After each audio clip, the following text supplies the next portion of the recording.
नमस्कार। आज आम सहित अच्छा क्लासिकल डांसर एवं राज्यसभा सांसद सोनल मानसिंह। मैम, आपको न्यूज 7 को स्वागत करती हूँ। पहला सवाल है मैम, राज्यसभा सांसद मनोनीत होने के बाद आपने फिलहाल शपथ ग्रहण की है, तो किस तरह का अनुभव था और क्या बोलेंगे आप? बहुत अच्छा लगा, जैसे एक परिवार में मैं जुड़ गई और सभी लोगों ने बहुत स्नेह से अभिवादन किया, मिलते गए, सब मिलते जुलते गए। और हमारे उपराष्ट्रपति जो सभापति हैं वो भी बहुत सहज सरल स्वभाव के हैं, हंसमुख हैं। तो जब हम शपथ लेने गए तो बहुत बाद में जब देखा वीडियो कि बहुत तालियां यानी जो बजाते हैं वो रुक ही नहीं रहा था, तो मन में मुझे इतना संतोष हुआ कि फिल्म कलाकार मैं नहीं हूँ, न मॉडल हूँ, न टीवी कलाकार हूँ, न स्पोर्ट्स में गोल्ड मेडलिस्ट हूँ, लेकिन कला के माध्यम से एक पहचान जो बनी है, उस पहचान का कलाकार का सम्मान हो रहा था जब मैं शपथ ले रही थी। तो बहुत अच्छा लगा मुझे, भगवती की कृपा है। सांसद के हिसाब से आपका लक्ष्य क्या रहेगा? किस मुद्दे पे आप ज्यादा ध्यान देंगे और लक्ष्य क्या रहेगा आपका? देखिए, नृत्य तो एक माध्यम है और जो विराट विशाल भारत की संस्कृति है, परंपरा है, संस्कृति में तो सभी आ जाता है। इतना सारा खजाना पड़ा है, धरोहर है हमारी, कि जिसको मैं उजागर करना चाहूंगी। और सबसे बड़ा मेरा प्रयत्न ये रहेगा कि मैं कला समाज से विमुख नहीं है, बल्कि समाज का कला एक दर्पण है। ये मैं पूरी कोशिश करूंगी वहाँ उजागर करने की।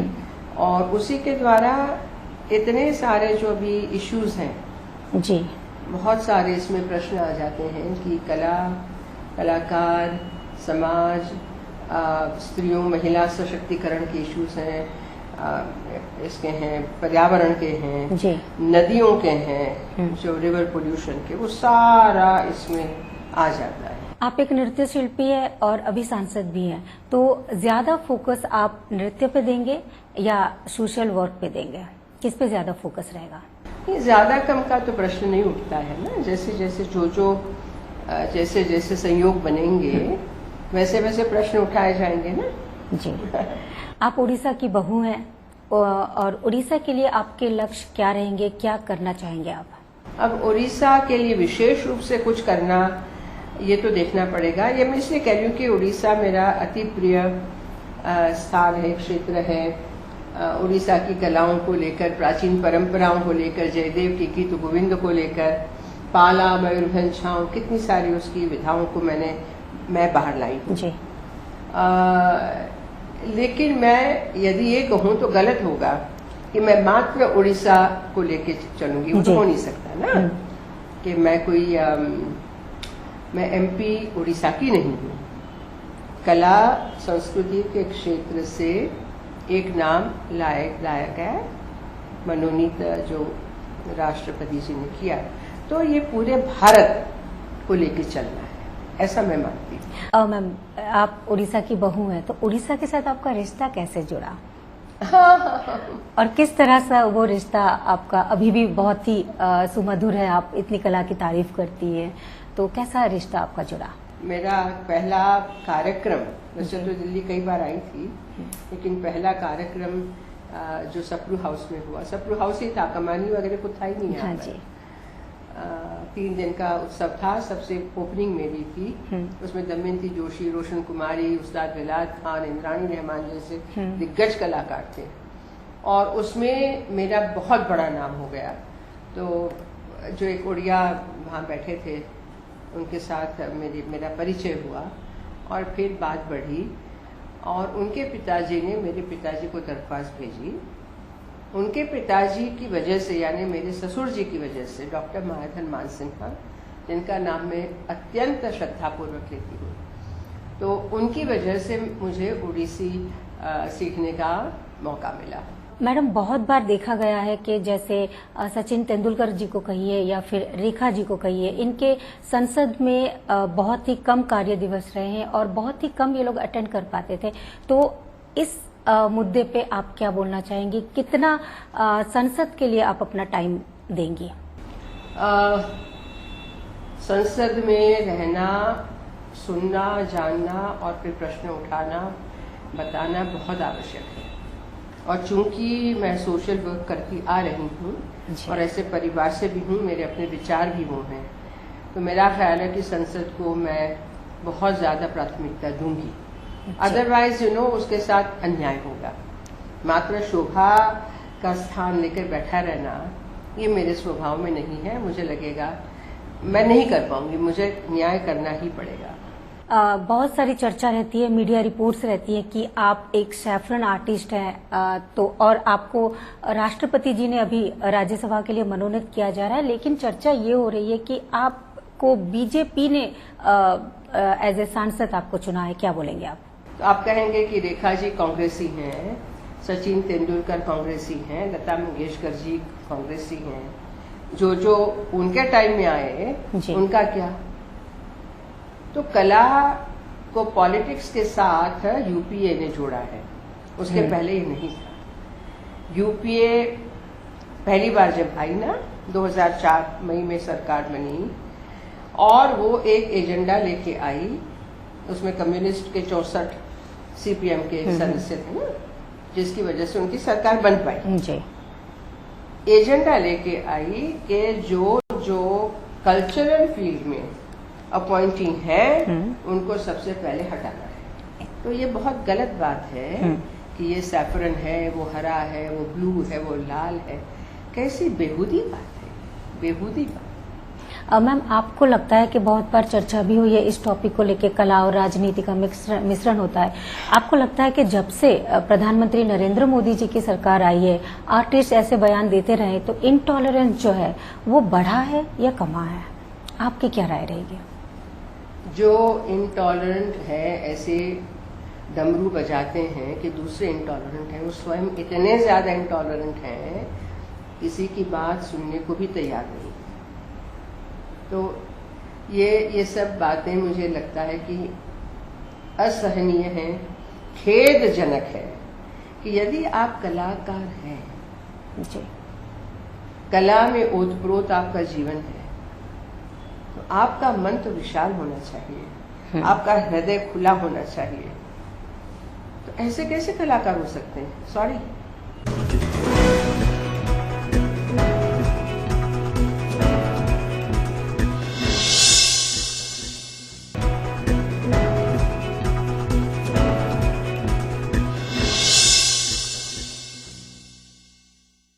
जैसे कि आप बता रहे थे कि आप ज्यादातर जो श्रेय है वो मायाधर मानसिंह जी को देते हैं, तो उनकी भूमिका आपकी लाइफ में क्या रही और किस तरह से आप उन्हें याद करते हैं? पहले मेरे भरतनाट्यम गुरुओं को याद करती हूँ। देखिए बहुत क्या हो रहा है कि उड़ीसा अभी पिछले 4-5 वर्षों से तो मुझे याद नहीं कर रहा जी, लेकिन जब ये हुआ तो उड़ीसा एकदम खींचने लगा कि भाई हमारी, मैं सबकी हूँ। मैंने पहले ही कहा कि भरतनाट्यम कलाकार के रूप में मैं जानी गई, प्रसिद्ध हुई। बड़े बड़े लोगों ने, डॉक्टर करण सिंह से लेके डॉक्टर कपिला वात्स्यायन से लेके बहुत सारे लोगों ने मुझे भरतनाट्यम कलाकार के स्वरूप में देखा जाना। उसी के द्वारा मैं दिल्ली में जब पहली बार आई नृत्य करने, उसी के द्वारा उड़ीसा जाना हुआ पहचान के जी तहत ना। तो तब जाके डॉक्टर मायाधर मानसिंह ने कहा कि तुम अब ओडिसी सीखो। जी, हमने कहा बहुत बढ़िया, हमारा तो कोई ऐसा विचार नहीं था। उन्होंने कहा सीखो, हमने कहा सीख लेते हैं, उसमें क्या है ना। तो एक बात मैं और आपको बता दूं कि भरतनाट्यम तब तक उसका स्वरूप ढांचा बन चुका था। बाला सरस्वती से लेकर रुक्मिणी देवी से लेकर राम गोपाल से लेकर शांता राव से लेकर कमला लक्ष्मण से लेकर बड़े बड़े नामों ने भरतनाट्यम को उजागर करके जग में प्रसिद्धि दिलवा दी थी। उड़ीसी तब इतना अंकुरित हो रहा था।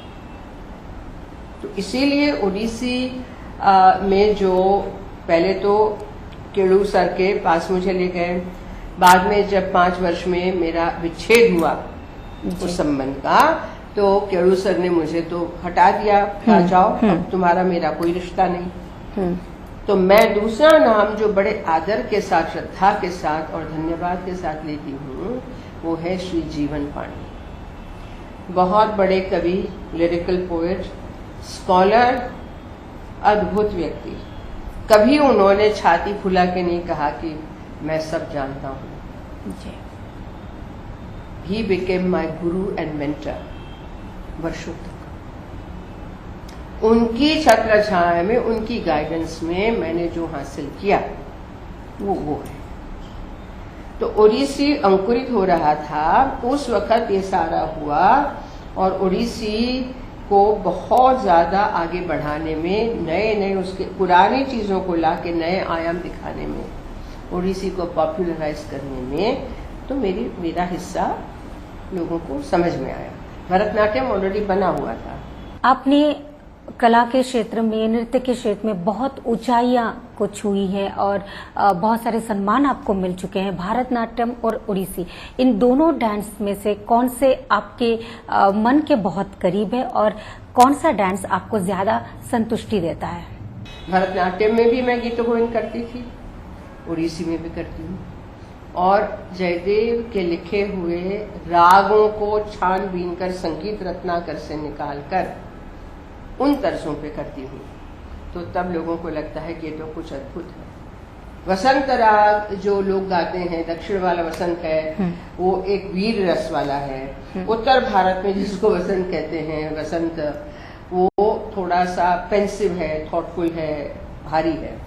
संगीत रत्नाकर का वसंत जो जयदेव के जमाने का, उनके तुरंत बाद का, जब उसमें तरस गाई गई, वो अष्टपदी गाई गई, तो लोगों को लगा कि वास्तव में फूल खिल रहे हैं। तो मैडम ये सब चीजें माने रखती हैं कि तैयार थाली पे बैठ के जिम जाना, खा जाना। दूसरी बात है कि आप रसोई करो, आप अपनी सब्जियां मसाले चुनो, और फिर आप थाली परोसो, और वो थाली बांटो कि लोगों को समझ में आवे कि जयदेव जैसा महान कवि आज तक दुनिया में नहीं हुआ, और वो एक गीत गोविंद, एक ही अमर कृति, दूसरी कोई नहीं, उससे अमर हो गया। तो ओडिसी आपके दिल के बहुत करीब है। भरतनाट्यम और ओडिसी मेरी दो आंखें हैं। फिर से मैं कहती हूँ, आई नो ये आपका उड़ीसा वाला हुआ, इट डजंट मैटर, लोगों को ये बात समझनी ही पड़ेगी। मेरे 2 हाथ हैं, भरतनाट्यम में ओडिसी है। 2 आंखें हैं, भरतनाट्यम में ओडिसी है। भरतनाट्यम में न सीखी होती तो ओडिसी तक नहीं पहुंचती, और जो मुझे बेसिक डिसिप्लिन मिला, जो मेरा दिमाग खिला, और मुझे समझ में आया कि भरतनाट्यम ज्योमेट्रिक है, ओडिसी लिरिकल है, दोनों सप्लीमेंट्री, कॉम्प्लीमेंट्री है जी। तो इसीलिए मैं दोनों को समान श्रद्धा और आदर देती हूँ।